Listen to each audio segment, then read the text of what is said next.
Good afternoon, August the 29th, 2016. Time to wrap up today's trading. We came in today with the idea that we'd have a pause day after Friday's selling, and that was clearly wrong. The market just has been pretty much straight up all day long. We talk about this coming in. We had a P in the overnight. Y through A was also a P pointed up. And then right here, we talk about where the buying power comes from. It comes from this pane right there.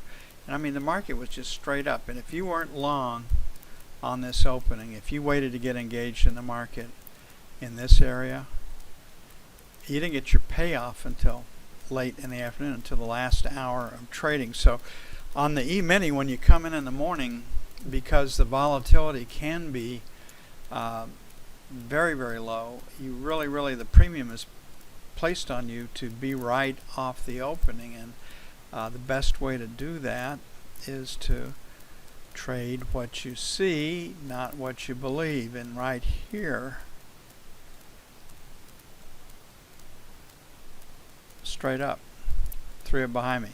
And my idea was this morning that we would find sellers at 70 to 75, and I was clearly wrong. The market just blew right through that. So no matter how strongly we feel about something or what we think should happen, you really can't ignore what's going on right in front of your face. Inside day on F1, that means trading range. So 85 to 90 is probably resistance, whatever today's high is, maybe 82 to 85. And on the support side, 60 to 65. So we have a trading range. We don't have much news tomorrow. The news starts on Wednesday. And guess what we have to hold the market in check all week? We have Friday's non-farm payroll numbers. So it's beginning to feel like the European Central Bank is holding us down and in place through rhetoric or scheduled news. The reason for that is that it's not a two-sided market. The market's really only allowed to trade higher. Okay, right now, just where we are, assuming a close at 80, we will, the overnight session, I think will probably go a little bit higher. So selling the 84, 86 area, sell one.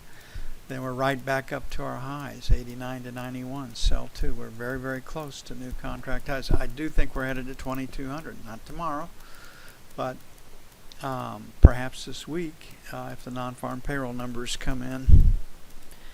Probably a little lower than forecast. Can't guarantee that bad news is good news for the E-mini or good news is bad news. You never know.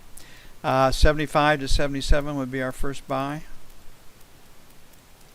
And our second buy would be 70 to 72. So 70 to 75 is support, 85 to 90 is resistance. Case-Shiller plus a tenth. Consumer confidence, 97.3. That's a huge number, and it had a big jump last month. So that'll be the market's focus.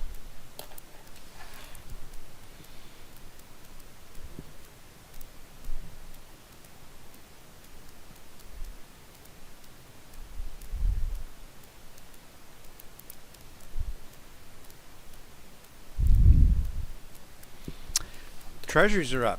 E-mini's up. What's up with that? What's this flight to quality, the inverse relationship? Well, Friday's selling was overdone by the market. The Treasury players are thinking in terms of maybe the economy is not so strong and maybe the Fed can't raise interest rate based on the economy. I just don't see how they can do it. But that remains to be seen. So right here we got a very, very clean break in the market at 132, 132.04. We do have a lower low and we do have a lower high. So failure to take out and hold 132 even should lead to a short that could take us back down to the 31.20 area. We'll just have to let the market activity tell us what to do.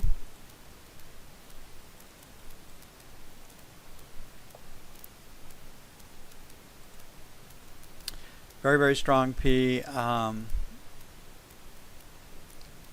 market starts to break higher in actually C period.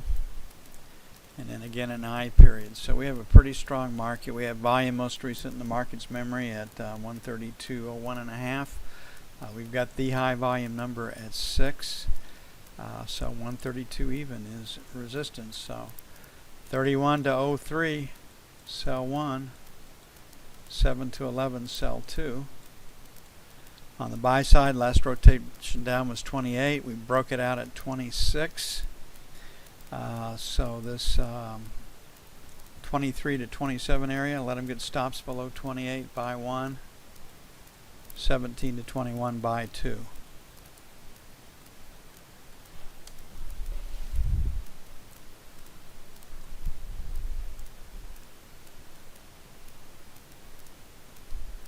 It's interesting when you read the articles, people have to print. They have to write something. Everybody's going around garnering opinions. It does help your trading because through those articles, you'll get a consensus opinion. The market, or all these writers that everybody else reads, think this is going to